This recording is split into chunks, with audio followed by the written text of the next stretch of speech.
Her şeyin tələsi, dostun köhnəsi. Hər vaxtınız xeyir olsun əzizləyici. Yenə ani kamera gəlişləri ilə məni xoş və təəssüratlarımı bağışlayan Ruslan müəllimə buradan böyük salamlar. Özü də orada arxadan mənə baxır gülür. Təzə şirniyyatlar, yeni təamlarla yenə də qarşınızdayım. Diyetik məhsulumuz sadəcə banan və küncütdən hazırlanmış super məhsulumuz. Dadı da özü də möhtəşəmdir. Dietik, tam dietikdir. Bir dənə götürə bilərəm. Götür onu.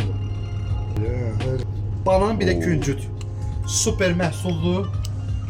Tam dietikdir. Bunun dadına bakarsınız inşallah. Yani süperdir. Gəlin inşallah dadına bakın. Sonra kərə yağı ilə hazırlanmış əla paklavamızdır. Baxın.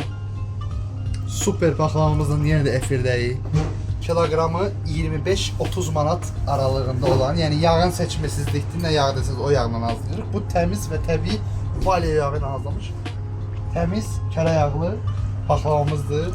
Dediğim gibi sonra yeni çeşit olan neydi öyle bunlar? Ne koymuştuk bunlar? Midye. Midye baklavadır. Dadı da özde möhtəşəmdir. Gəlib alıb dadına baxıb razı qala bilərsiniz. Kərə yağı ilə deyir. Kərə yağı ilə. Kərə yağı ilə, bəli.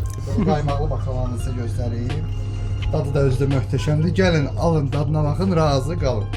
Poğaçalar, bulkular falan filan her gün təptəzə pişir, çıxarılır. Məhsul parça çıxarılır. Hər şeyin tələsi, dostun köhnəsi. Firuzə, İlbizə, nə bilim, hamısı bizdədir, əzizlər. Firuzədən heç də qalmayıb, baxın, Firuzənin satılıb Firuzələr. Bu sonra deməli üstü yumurtalı mutakilərdir. Dadı da möhtəşəmdir. Qat xəmindən, yəni superdir həqiqətən. Baxın, bunun adı nə idi ay Allah? Meduzə idi deyəsəm, yadımdan çıxır.